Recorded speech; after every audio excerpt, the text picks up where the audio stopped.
देखिए सुनिए,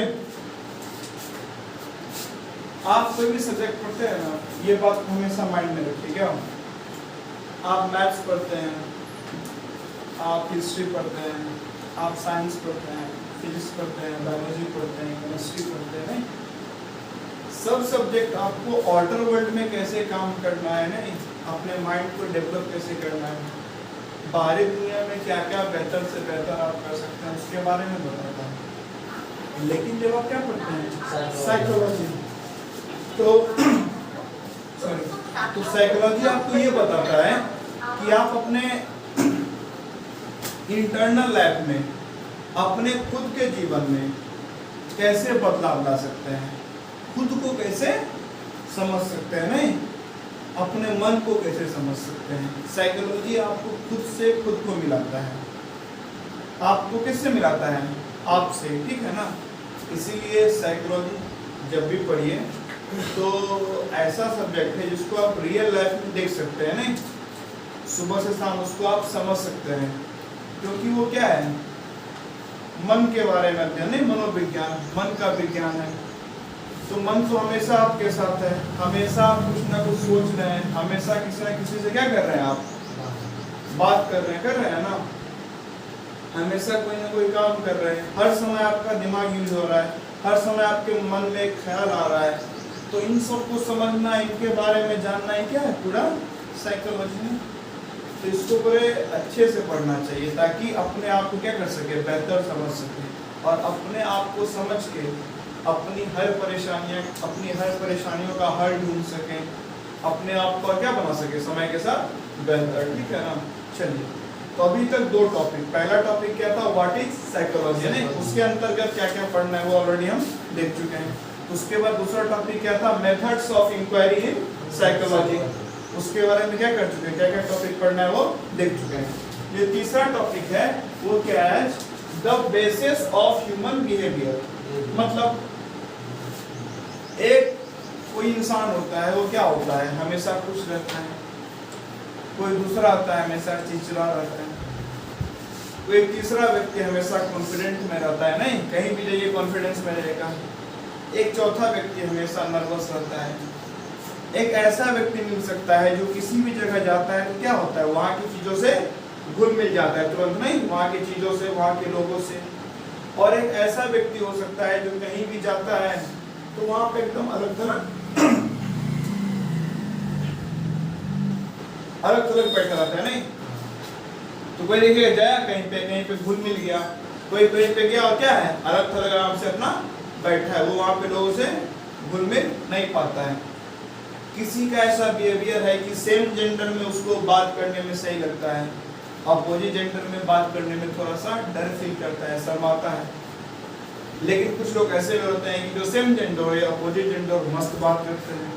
कुछ लोग का बिहेवियर ऐसा रहता है कि किसी बुद्धिमानी वाली बातों की, किसी बुद्धि जहाँ पे बुद्धि लगे वैसा कोई अगर आप बात कर रहे हैं सॉरी कोई जहाँ पे बुद्धि लगे वैसा कुछ बात कर रहे हैं, या कुछ इंटेलेक्चुअल बात कर रहे हैं, कुछ समझदारी की बात कर रहे हैं, तो उसे बात करने में क्या लगता है अच्छा। किसी का ऐसा है कि समझदारी का बात करना शुरू नहीं किया कि उसका सर दर्द क्या हो जाएगा, शुरू नहीं, अरे ये छोड़ो चलो वो बात करते हैं। कुछ लोग रहता है कि जो नई चीज़ों को समझना चाहता है, कुछ लोग रहता है कि जो अपना एक पुराना समझ के पहले से पकड़ा हुआ है उसको कभी छोड़ना नहीं चाहता है कि हम जो समझते हैं वही मात्र क्या है, सत्य है, नहीं ऐसा अलग अलग बिहेवियर लोग देखने को मिलता है ना। तो ये बिहेवियर लोग का कैसे बनता है, जन्म से तो नहीं बना, जन्म से तो लगभग सब एक ही प्रकार से पैदा होते हैं, वही दो किडनी, वही एक हार्ट, एक लंग्स, दो हाथ, दो पाँव। हाँ किसी का जन्म से कोई बीमारी हो वो अपवाद है, बाद बाकी एक नॉर्मल रूप से जन्म से सब बच्चा वही होता है। हाँ इसमें कोई बात, इसमें नकारने वाली कोई बात नहीं है कि हम लोग अपने मदर फादर के जीन से बनते हैं, नहीं तो हमारा मदर फादर का कैसा बिहेवियर है, उनका कैसा मेंटल हेल्थ है, किस प्रकार से उनका मेंटल डेवलपमेंट हुआ, ये कुछ हद तक हमें यानी कि हमारे जन्म से ही डिसाइड हो जाता है, क्योंकि जैसे हमारे मदर फादर हैं उसका कुछ असर बच्चे पे तो पड़ता ही है। और बाद बाकी बच्चा क्या करता है, सोसाइटी में रह के अपना बिहेवियर का, अपने व्यक्तित्व का, अपने पर्सनालिटी का क्या करता है, निर्माण, ठीक है। तो उसे क्या करना है, इसमें समझना है। तो ह्यूमन बिहेवियर का बेसिस क्या है, आधार क्या है, मानव जो व्यवहार करता है उसका आधार क्या है। हमेशा की तरह सबसे पहले क्या देखेंगे, इंट्रोडक्शन। नहीं, इंट्रोडक्शन हमें चैप्टर का एक समरी बताता है, चैप्टर का क्या बोलते हैं, एक ट्रेलर की तरह, नहीं कि चैप्टर में क्या क्या पढ़ने वाले हैं। दूसरा क्या है, इवोल्यूशनरी पर्सपेक्टिव, इवोल्यूशनरी पर्सपेक्टिव, यानी कि हम लास्ट क्लास में देखे थे क्या, साइकोलॉजी जो है ना वो समय के साथ क्या हुआ है, इवॉल्व हुआ है, नहीं, उसी के बारे में समझेंगे। अगला क्या है, बायोलॉजिकल एंड कल्चरल रूट्स। तो पहला बायोलॉजिकल क्या होता है, बायोलॉजिकल मतलब शरीर से जुड़ा हुआ, और कल्चर जो हमारी संस्कृति है, आसपास में जो हमारा रहन सहन का तरीका है, बोलचाल का तरीका है, हमारा सोचने का तरीका है, हर चीज को वैल्यू देने का तरीका है, उन चीजों के बारे में समझेंगे। अगला क्या है, बायोलॉजिकल बेसिस ऑफ बिहेवियर, यानी कि व्यक्ति के जन्म से कितना उसका बिहेवियर डिपेंड करता है, नहीं कि जैसे कि मदर फादर, आगे जाके रिप्रोडक्शन प्रोसेस पढ़िएगा, रिप्रोडक्शन यानी कि अगर आप पढ़े होंगे क्लास 10th में रिप्रोडक्शन क्या होता है, या आप ये पढ़े होंगे क्या कि इवोल्यूशन कैसे होता है। तो इन चैप्टर्स में आपको समझाया जाता है कि एक मदर फादर हेरिडिटरी करके एक चैप्टर है, हेरिडिटी। तो इस चैप्टर में आपको समझाया जाता है क्या कि मदर फादर कैसे बच्चे पे क्या डालता है इम्पैक्ट, नहीं, मदर फादर का कौन कौन सा कैरेक्टर बच्चे में ट्रांसमिट होता है। जैसे कि अगर एक बच्चे का क्या है, पिताजी हेल्दी हैं, तो जरूरी नहीं हो बेटा भी क्या हो हेल्दी, या पिताजी का ऐसा नहीं है कि एक अंगूठा कट गया है किसी, यानी कि पिताजी किसी लड़का, मान लीजिए कोई लड़का है, ठीक है ना, वो लड़का कहीं खेल रहा था, उसका एक अंगूठा क्या हो गया, कट गया, कल को उसका बच्चा होता है तो उसका एक अंगूठा कटा हुआ पैदा हो नहीं होगा। लेकिन अगर पिताजी का बाल क्या है, घुंघराला कर्ली हेयर से, या माता जी का हेयर कैसा है, कर्ली, तो ये हो सकता है कि बच्चे का भी हेयर कैसा हो, कर्ली, नहीं, या माता जी का आंख का कलर है नीला, तो हो सकता है बच्चे के भी आंख का कलर क्या हो, नीला। पिताजी का हाइट क्या हो, कम, तो हो सकता है बच्चे का भी हाइट क्या हो, कम। लेकिन पिताजी हो पतले, तो जरूरी नहीं है बच्चा भी क्या हो, पतला, नहीं। तो कुछ ऐसा चीज होता है जो फादर से बच्चे में ट्रांसफर होता है, और कुछ ऐसा गुण होता है जो फादर से बच्चे में ट्रांसफर नहीं होता है, ठीक है ना। तो हम ये समझेंगे कि बिहेवियर, जैसा हमारा व्यवहार है, जिस प्रकार से हम सोचते हैं, समझते हैं, लोगों से इंटरेक्ट करते हैं, लोगों से व्यवहार करते हैं, वो किस हद तक हमें कहाँ से मिला है, अपने पेरेंट्स से, अपने माता पिता से, और वो किस हद तक हमें समाज से मिला है। जैसे एक बच्चा ऐसे समाज में जन्म लेता है जहाँ पे कोई काम धाम नहीं करता है, सब क्या करता है, नशा करता है, चोरी करता है, तो ज्यादा संभावना बनती है कि हर बच्चा जो उस इलाके में क्या लेता है जन्म, वो भी नशा करना, चोरी करना क्या कर देगा शुरू। ऐसा होता है कि मान लीजिए बच्चा जहाँ जन्म लिया वहाँ सारे पढ़े लिखे लोग हैं, सब लोग काम करते हैं, किताबें पढ़ते हैं, स्पोर्ट्स यानी कुछ खेलते हैं, कोई स्विमिंग सीख रहा है, कोई म्यूजिक सीख रहा है, कोई डांस सीख रहा है, लोग देश विदेश में पढ़ने जाते हैं, कुछ वहाँ के लोग मंत्री बन रहे हैं, यानी कि हर फील्ड में लोग अच्छा क्या कर रहे हैं, काम। तो पॉसिबिलिटी बनता है जिस बच्चे का वहाँ पे क्या हुआ हो, जन्म, नहीं, वो अपने समाज को देख के अच्छा काम करना क्या कर देगा शुरू। क्योंकि बच्चा गाली कहाँ से सीखता है, सबसे पहले अपने घरों से सीखता है, नहीं, पिताजी को देखा गाली देते हुए, माता जी को देखा गाली, वहाँ से क्या सीख लिया, गाली। किसी बच्चे ने देखा मेरे पिताजी स्मोकिंग कर रहे हैं, वहाँ से उसने क्या सीख लिया, स्मोकिंग। किसी ने देखा पिताजी ड्रिंकिंग करके गाली देते हैं घर में लेडीज को, मेरी बहन को, मेरी माता को, या आस पड़ोस के लोग, तो बच्चा भी बड़ा होकर ड्रिंकिंग करके गाली देना क्या कर देता है कोई। ये लेकिन साथ में ये भी देख सकता है ना कि नहीं, मेरे पिताजी हमेशा काम में लगे हैं, पढ़ाई करते रहते हैं, उनको देख के बच्चा पढ़ना भी क्या कर सकता है शुरू। तो ये तो बात हुई कि बच्चे के जन्म लेने के बाद वो समाज से कितना सीखता है, नहीं। हम इस टॉपिक में ये पढ़ेंगे कि जो बच्चा का जन्म हुआ, फादर का स्पर्म सेल, मदर का एक सेल, उसमें डीएनए, उसमें जीन्स, उसमें मदर फादर का कुछ कैरेक्टर, कुछ गुण, ये सब मिलके एक पूरे बच्चे का क्या होता है, निर्माण। तो मदर फादर का जो पहले से गुण था वो बच्चे के बिहेवियर को किस हद तक इम्पैक्ट करेगा, नहीं, इसके बारे में समझने का क्या करेंगे यहाँ पे प्रयास। न्यूरॉन्स क्या होता है, हमारा जो ब्रेन है, हमारा जो नर्वस सिस्टम है, हो सकता है आप लोग 10th में एक चैप्टर है कंट्रोल एंड कोऑर्डिनेशन, अगर वो चैप्टर पढ़े होंगे तो उस चैप्टर में पढ़ाया जाता है नर्वस सिस्टम के बारे में, न्यूरॉन्स के बारे में। न्यूरॉन एक प्रकार का सेल है, नर्व सेल के बारे में पढ़े होंगे। तो न्यूरॉन्स क्या होता है, नर्व सेल क्या होता है, उसके बारे में पढ़ेंगे। उसके बाद क्या है, structure and function of neurons. Neuron का स्ट्रक्चर कैसा होता है, उसका फंक्शन काम कैसा होता है, उसका स्ट्रक्चर कैसा होता है, नर्व सेल बना कैसे होता है, या तो आप क्लास 10 में पढ़े होंगे। अगर नहीं पढ़े हैं या भूल गए हैं तो जब हम इस टॉपिक को डेप्थ में पढ़ना क्या करेंगे शुरू, तब मैं आपको फिर से क्या कर दूंगा, सारी चीजों को बता दूंगा। साइकोलॉजी देखिए, मन का विज्ञान नहीं, मन को समझना है, दिमाग को समझना है। आप अगर साइकोलॉजी को और डेप्थ में पढ़ने क्या करिएगा प्रयास, तो आप एक चीज गौर करिएगा, तापमान के बदलने से क्या होता है, आपका सोचने का तरीका बदल जाता है। नहीं, एक आप ऐसे जगह हो जहाँ पे खूब धूप है, खूब गर्मी है, तो जिस बात पे आपको गुस्सा नहीं आना चाहिए उस बात पे क्या जाता है, गुस्सा। और दूसरा क्या कर दिया जाए, आपको किसी ऐसी कमरे में मस्त बैठा दिया जाए, नहीं वहाँ पे क्या लगा, मस्त एसी, आपके लिए खाने को जो चाहिए वहाँ पे मौजूद है, आप पढ़ने के लिए कुछ मौजूद है, हो सकता है वहाँ पे आप मस्त बैठ के किताब पढ़ लें, क्योंकि तापमान अब आपके अनुकूल है।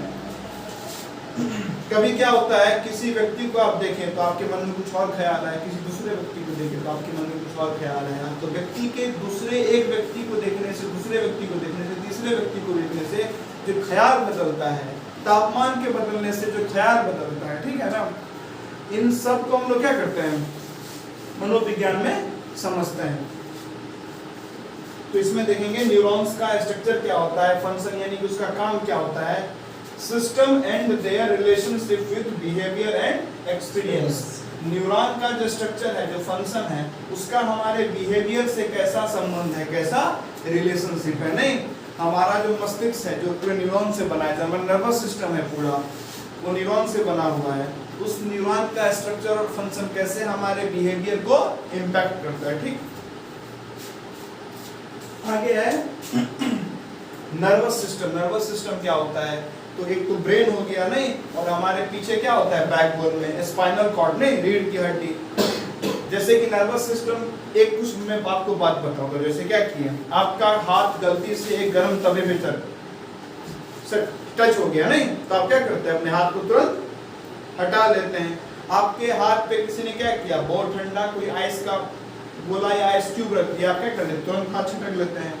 तो ये कैसे हो पाता है, कैसे कोई आपको मारना चाहता है तो आप क्या कर लेते हैं, अपना क्या कर लेते हैं बंद, कुछ आपके फेस की तरफ आता है तो अपने हाथ से क्या कर लेते हैं, अपने आंखों को प्रोटेक्ट कर लेते हैं। नहीं, इसमें सोचते नहीं ना है, फटाक से हाथ हटा लेते हैं, कोई मारता है ऐसे पलक झपक जाता है, कोई कुछ आंख की तरफ फेंकता है तुरंत ऐसे हाथ रख लेते हैं। ये सब बॉडी कैसे काम करता है, आप सोचते समझते कैसे हैं, आप देखते कैसे हैं, कोई चीज का आपके दिमाग में इमेज कैसे बनता है। कभी कभी होता है कि तुरंत कोई बार बार बोल रहे ना, चारों तरफ से चीजें बोल रहा है, कुछ समझ में नहीं आता है, बोलते रुक जाओ भाई, एक एक करके क्या करो, बोलो, क्यों, और धीरे धीरे बोलता है, समझ में आता है, ऐसा क्यों। इन सब चीजों क्या करेंगे, समझेंगे, ब्रेन कैसा काम करता है, थिंकिंग प्रोसेस कैसे काम करता है। अगला है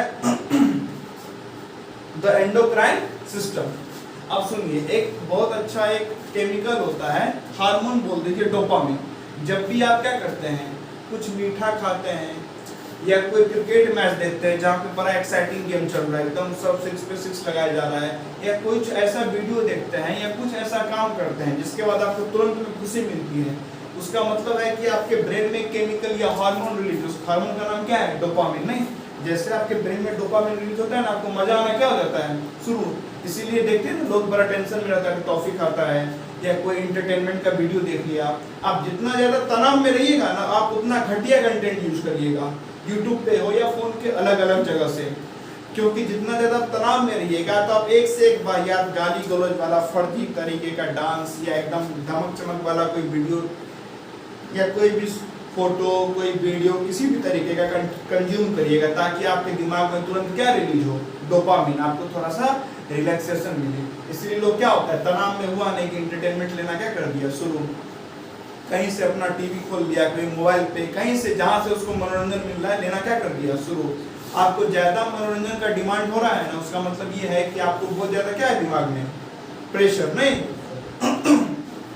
अगर आपका प्रेशर क्या रहेगा, कम, तो अपने आप ज्यादा मनोरंजन का डिमांड नहीं करिएगा। आपको तुरंत में बड़ा एंटरटेनमेंट चाहिए, तो आप बड़े यानी कि घटिया लाइफ जी रहे हैं, इसीलिए आपको क्या चाहिए, तुरंत में एंटरटेनमेंट। एंटरटेनमेंट कब चाहिए होता है, खुशी के लिए नहीं, तो खुशी के लिए चाहिए, मतलब इससे पहले जो काम कर रहे थे उससे दुखी मिल रहा था, नहीं उससे दुख मिला तभी खुशी चाहिए।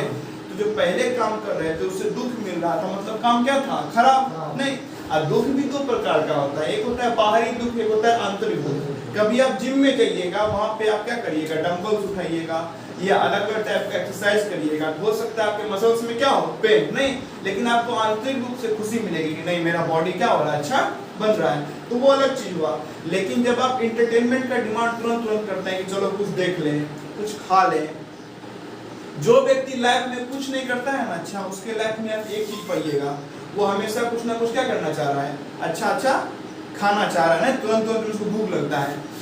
एक होता है शरीर का भूख, वो तो नॉर्मल खाना से मिट जाता है। एक होता है मन का भूख, जो कभी नहीं मिटता है। मन का भूख मतलब क्या, कि आपका जीवन इतना खाली है ना कि आप क्या करना चाहते हैं, उसको खाने से भरना चाहते हैं, उसको एंटरटेनमेंट से भरना चाहते हैं। और जो व्यक्ति अपने लाइफ में कुछ सार्थक कुछ अच्छा क्या कर रहा होता है, काम, उसको देखिएगा एक बार खाया, कभी नहीं भी खाया तब भी काम किए जा रहा है, क्योंकि काम में इतना मजा है ना कि उसको फिर बाहर भी याद भी नहीं रहा कि मैं खाया हूँ कि नहीं खाया हूँ, मैंने फिल्म देखा कि नहीं देखा, मैंने सीरियल देखा कि नहीं देखा। लेकिन जो आदमी फ्रस्ट्रेटेड रहेगा, बड़ा गंदा लाइफ जी रहा है, किसी तरीके का काम नहीं कर रहा है, सुबह से शाम फ्रस्ट्रेशन में, टेंशन में रहता है, तो हमेशा उसका फोकस इसी पे रहता है, ये खाओ, ये सीरियल देख लो, ये टीवी देख लो, उससे बात कर लो, ये हंसी मजाक कर लो, ये रील्स देख लो, इंस्टाग्राम चला लो, या मोबाइल पे और भी जरूर वीडियोस देख लो, ताकि क्या हो जाए, दिमाग को थोड़ा सा रिलैक्स मिले। ठीक, तो आप अपने आप को जज कर सकते हैं। अगर आपके लाइफ इंटरटेनमेंट से भरा हुआ है, ये इस बात का सबूत है कि आप जो है ना बहुत गंदा लाइफ जी रहे हैं, और आपको अपने जीवन में इंटरटेनमेंट ना के बराबर चाहिए, आप अपना मस्त काम कर रहे हैं, ये इस बात का सबूत है कि आपका काम क्या है, बहुत ही अच्छा। काम में जब मजा आएगा तो इंटरटेनमेंट नहीं चाहिए। जैसे कोई क्रिकेट खेल रहा है, क्रिकेट खेलने में क्या आ रहा है मजा, तो क्रिकेट को टीवी देखने जाएगा नहीं, तो क्रिकेट अच्छे तरीके से खेल रहा है, मस्त अपना जी रहा है।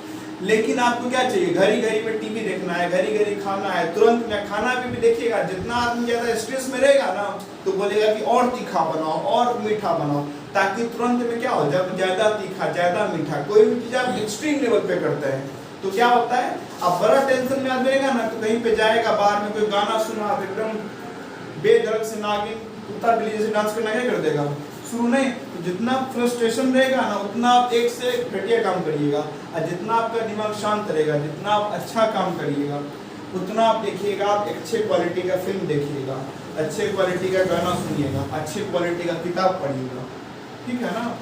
तो सिंपल सा तरीका है अपने लाइफ को जज करने का, आपको साइकोलॉजी सिखाता है क्या, कि अगर आपको ज़्यादा एंटरटेनमेंट का जरूरत पड़ रहा है तो लाइफ आपका बड़ा घटिया तरीके से बीत रहा है, और आपको एंटरटेनमेंट का जरूरत क्या पड़ रहा है, बहुत ही कम, मतलब आपका लाइफ मस्त चल रहा है। और एंटरटेनमेंट ना के बराबर चाहिए, काम में ही मजा आ रहा है, मतलब आप एक बहुत ही अच्छे तरीके का लाइफ जी रहे हैं।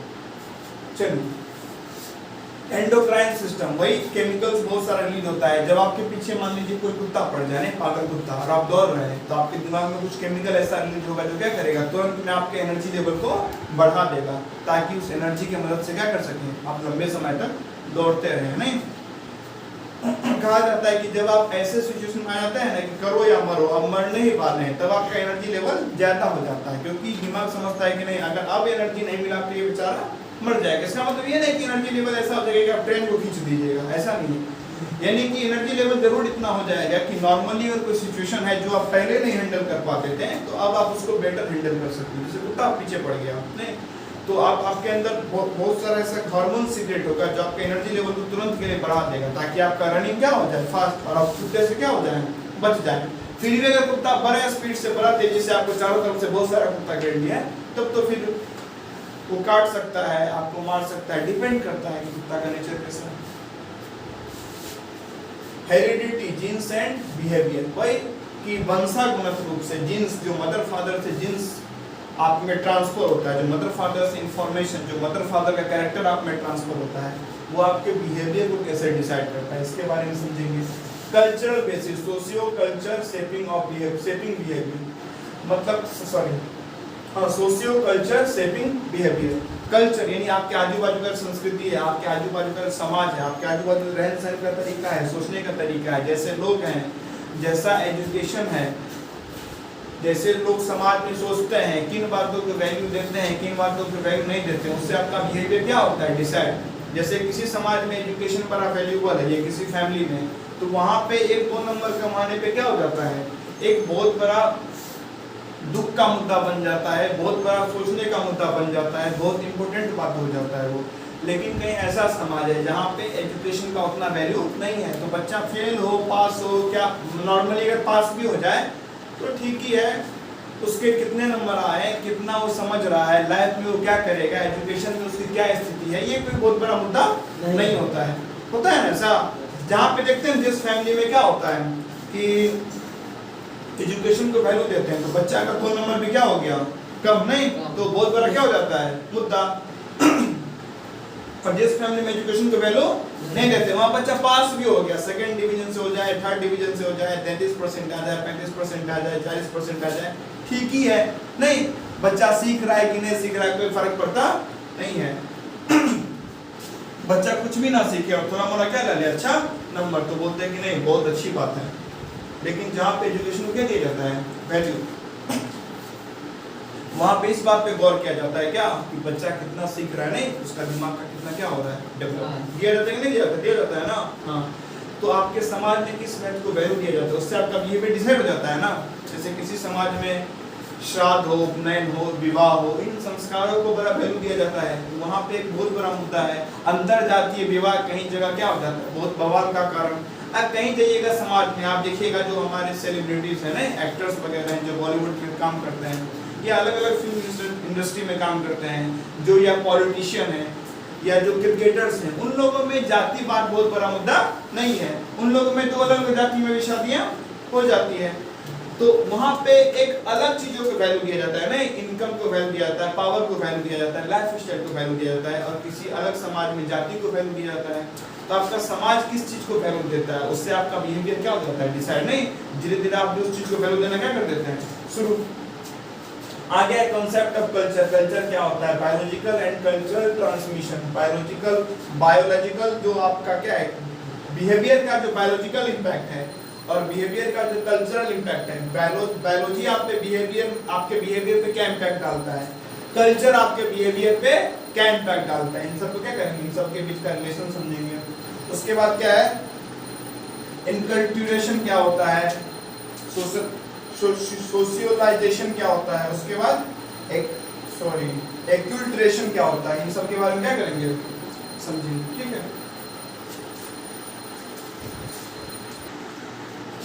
देखो क्या है, इनकल्ट्यूरेशन, सोशलाइजेशन और एक्यूल्ट्यूरेशन, इन तीनों को क्या करेंगे इसके बाद समझेंगे। चलिए देखिए अगला टॉपिक क्या है, ह्यूमन डेवलपमेंट, ठीक है। अगला टॉपिक क्या है, ह्यूमन डेवलपमेंट। अभी तक 3 टॉपिक्स देख चुके हैं। पहला क्या, व्हाट इज साइकोलॉजी, नहीं, दूसरा मेथड्स ऑफ इंक्वायरी साइकोलॉजी, उसके बाद क्या था next, basis of human behaviour, नहीं, और अभी क्या देख रहे हैं, ह्यूमन डेवलपमेंट। ह्यूमन डेवलपमेंट में क्या क्या समझना है वो देखते हैं। सबसे पहले इंट्रोडक्शन, चैप्टर का ओवरव्यू कि चैप्टर में क्या क्या पढ़ना है।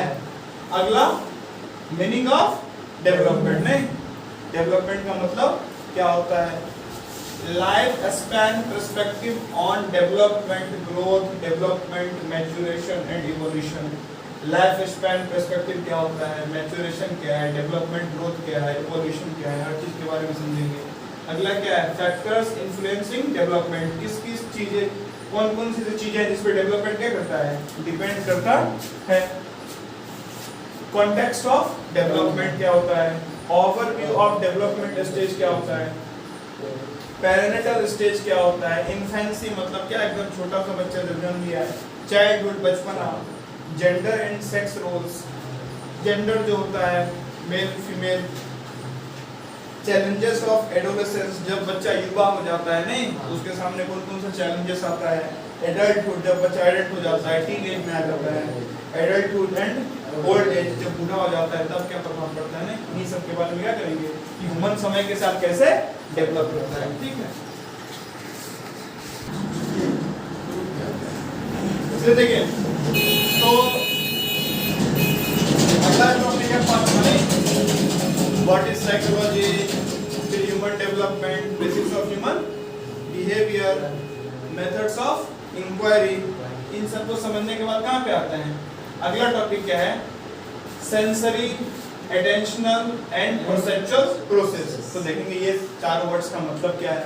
फिर अगेन हमेशा की तरह इंट्रोडक्शन, चैप्टर का एक ओवरव्यू, फिर नोइंग द वर्ल्ड, देखेंगे इस टॉपिक में वर्ल्ड के बारे में क्या जानना है, nature and varieties of stimulus, ये क्या होता है, उसके बाद सेंस मोडालिटीज, ये क्या होता है, देन विजुअल सेंसेशन, ये क्या होता है, अदर ह्यूमन सेंसेस, इसके बारे में समझेंगे, उसके बाद ऑडिटरी सेंसेशन, उसके बारे में समझेंगे, देन नेक्स्ट एटेंशनल प्रोसेस, इस वर्ड को समझेंगे। हर टॉपिक को क्या करेंगे? आराम से समझते जाएंगे। देन सेलेक्टिव अटेंशन क्या होता है, डिवाइड अटेंशन क्या होता है, सस्टेन्ड अटेंशन क्या होता है, स्पैन ऑफ अटेंशन क्या होता है। अटेंशन वर्ड सुने होंगे ना स्कूल में। Attention deficit hyper activity disorder, बहुत सारा मेंटल डिसऑर्डर होता है, बहुत सारा प्रॉब्लम होता है मेंटल लेवल पे, साइकोलॉजिकल लेवल पे, उसको समझेंगे। देन परसेप्चुअल प्रोसेस क्या होता है, उसको समझेंगे।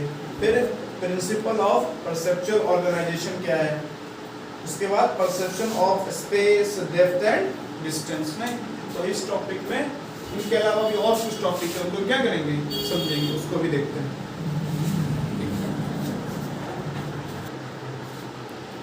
देखिए उसके बाद क्या है इसमें, monocular cues and binocular cues, इसको समझेंगे क्या होता है। देन परसेप्चुअल कॉन्स्टेंसीज, ये क्या होता है। Then illusion, then socio cultural influence on perception.